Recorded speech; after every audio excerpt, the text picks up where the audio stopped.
Hundreds of thousands of creative workers in the film and television industry are currently flexing their labor power.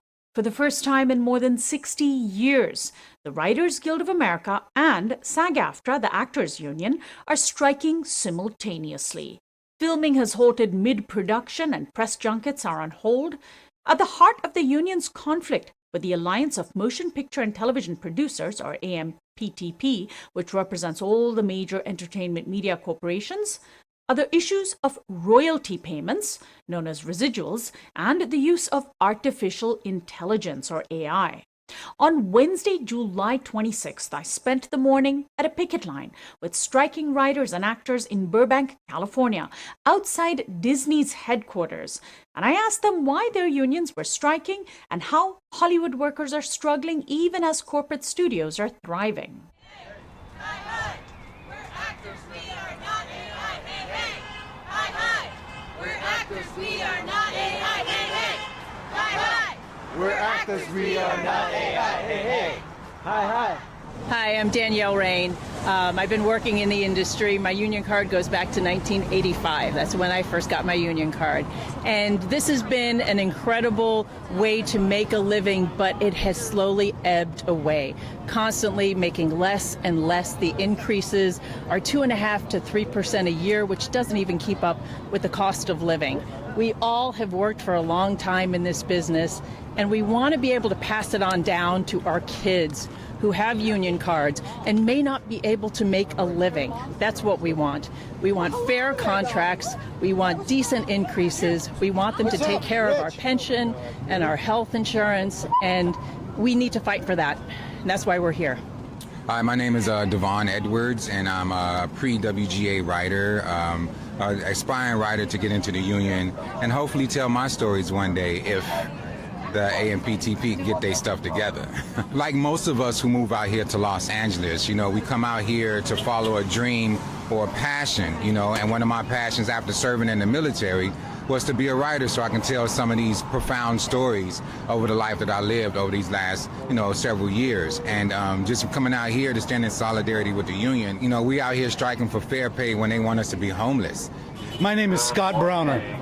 I'm not in SAG or WGA, but I'm an IATSE member. I've been in the Cinematographers Guild, Local 600, for over 30 years. So it's so insidious as the business has gotten so top-heavy. So many executive producers making up big bucks, and we're really having a hard time making a living. And this is just 3 years removed from the COVID lockdown, where the whole business was also shut down for 6 months, some shows even longer.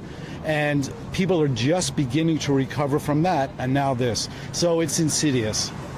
Hi, my name's Adina Porter. I'm an actor, and I'm here protesting at Disney because my union is on strike, and we're here to get fair pay and respect for what we do. I never thought I had to say this, but I'm an actual human being, and I'm proud that I can use my emotions and my history and my knowledge to move people. I've been told over the years that I've been very effective at storytelling. I've made a profit from it. These companies have made a profit from it, and I'm asking them to share, especially in this new streaming model. Hi, my name is Michael Patrick Lane. I'm an actor, and I'm here fighting for our rights. Powerful people love power. Money people love money. And if you can throw some crumbs in the middle and make everyone fight against each other for the crumbs, that's what we're trying to dispel here. All of us unionizing together, fighting against this. I mean, the trickle-down effect has never worked because they refuse to turn on the faucet. So we should honestly stop building them up, and we have to completely stop work so that we can figure out a system that's a win-win paradigm and not just take until you're all used up. You can go now. Hi, I'm Lily Knight. I'm an actor, and I'm here today because this is the moment where we all need to stand up. Workers all over the country are in trouble, and we know it. and it's time to make our voices heard. I mean, we all see the oppression of the corporate scaffolding of our entire social system, and it's eroding our ability to make a living and to live the lives that we conceived of. I think the larger thing is that greed gets stopped wherever it can be. And there are just, the 1% is just getting fatter and fatter while the rest of us do not thrive. Bob Iger's mansion could probably pay for a lot of what actors are asking for. Ridiculous what these people make. There's no relation to what a person needs. Hello, I'm Riley Line LA. I'm part of the SAG union. I'm an actor, I'm an artist, and I'm here to show my support for the Writers Guild and for the union. I think especially for young actors, it's really important that we show our support. How old are you? I'm 15. Yeah, I mean, it's kind of a bittersweet thing to be here. I mean, it's really great that we're all collectively coming together to fight for what we need, but also it's disappointing that this is something that we have to do. So the quote here is from the movie Kill Bill. We'll roar and we'll rampage until we get bloody satisfaction. But in the movie, she says, I roared and I rampaged until I got bloody satisfaction. This is not a real sword, by the way. Hi, my name is Alex Manoogian. I'm in WGA and SAG. I wrote on Grey's Anatomy. I've acted in TV and also some voiceover. I think one of the big ideas is this idea that, writers and actors only work a portion of the year, so why do they expect to get paid like they work the full time? Because writers and actors are working all year long. Most of the time, we're working without getting paid. We are working to find more work. We're creating stuff. We're trying to meet people and do everything else we can. Everybody out here who is striking is certainly doing this for free, and it's not unusual for them. One of the great myths I've heard is that some people on the producer side want to wait out this group because we're going to start losing our unemployment and our apartments and various things like that, but we all have learned how to survive under those terms. This is nothing new for us. We go long periods of time without working because that's the way this business already works. We've become less and less of a union country over the last 40 to 50 years, and that has weakened our rights as individuals and as workers so significantly. It's, to me, working exactly the way the businesses want it to work. The other thing is the lack of transparency works exactly the way businesses want it to work. The fact that we're not supposed to talk about how much money we earn, we're not supposed to share our salaries with each other in general, makes it work exactly how the companies want it to work. It all benefits them and is a disadvantage to us. My name is Dylan Kennan. I'm also an actor, and I'm here because they forced us into it. I've only ever known the struggle. So the fact that we're on strike right now is no different than the last couple of years where it was feast or famine.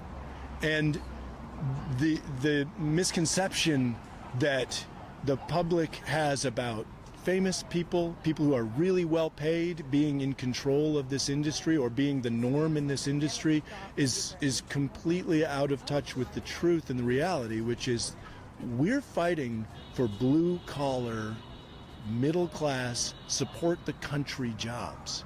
And the Association of Motion Picture and Television Producers are squashing the middle class across the country and around the world. It's not just us. This fight is for everybody. Hi, I'm Marita Dallara, and I'm an actress, and I'm a SAG-AFTRA member. Hi, I'm Steve Sobel. I'm an actor and a writer. I'm also a WGA member, and we're here to fight for better wages. This is our morning ritual now, is we get the kids out, get them to camp right now, and then come out here and hit the picket lines. Yes. Bob Iger's a smart guy. Bob Iger knows what's going on. Bob Iger has shareholders to answer to, but none of this happens. This building, these incredible, all the different wonderful Disney contents that you know, none of it happens without the properties, and the properties start with writers, and then the properties start with actors. And so it is in everybody's best interest to pay us so we can be comfortable and continue to deliver. And that's all we want to do. We just want to work, and we want to deliver great entertainment. Not content, entertainment. He is woefully out of touch. Woefully out of touch. It Marie's is going hard. No, not that go for it, hard. yeah. But it's. I mean, it's so elitist. It's ridiculous. I'm done with that. And playing nice doesn't work, right? Obviously not. I mean, we tried that. Now we're here. After a certain point, how many yachts do you need? Let's share the wealth so that there's a healthy middle class. Now we know the streaming model has changed everything. And I used to think maybe it's me. Maybe I just don't budget right. How come I'm working all the time, but after I pay my taxes, I'm broke? Oh, wait a minute, because residuals don't carry us over anymore. So we're here to change that. When I signed up for the military, we took an oath that we would fight against, enemies, foreign and domestic. And here it is, we're fighting a domestic enemy, and they're expressing their tyranny on the union writers and SAG actors, and it's my duty to come out here and fight for the underdog, or for those, who typically can't have a voice to fight for themselves. So I'm standing out here with the many voices, and that's why I'm out here today. I'm originally from Chicago, so I moved out here about 5 years ago, just chasing the dream. So yeah, and it's, with the cost of living in Los Angeles, California, and, with how much, writers make on the regular, it's not enough. And I think a lot of people have a misconception they think once you come to Hollywood, that means you're rich. And it's like, no, you got a lot of people that stacked up on top of each other, like living 4 or 5 deep in a 2-bedroom apartment, just out here to make their dreams come true. So we work a lot of dream support jobs until the dream supports us, so that's what we're out here doing. We're not out here to be rich, healthcare is expensive, just the idea to get sustainable and substantial amount of healthcare is insane. I fought for this country, for the rights of these executives, and I think, I fought for fairness, fair rights, equal pay, fair pay, and I think they should own up to what I sacrificed my life for. I've lost friends on the battlefield, so they owe it to us to give us what we deserve. Because like most of these executives, half of them don't even know the job. They get the job through nepotism, they're the nephew or cousin or son or daughter or whoever else, and then they hire those beneath them to teach them to do the job that they're getting paid millions to do, and here we are on this picket line,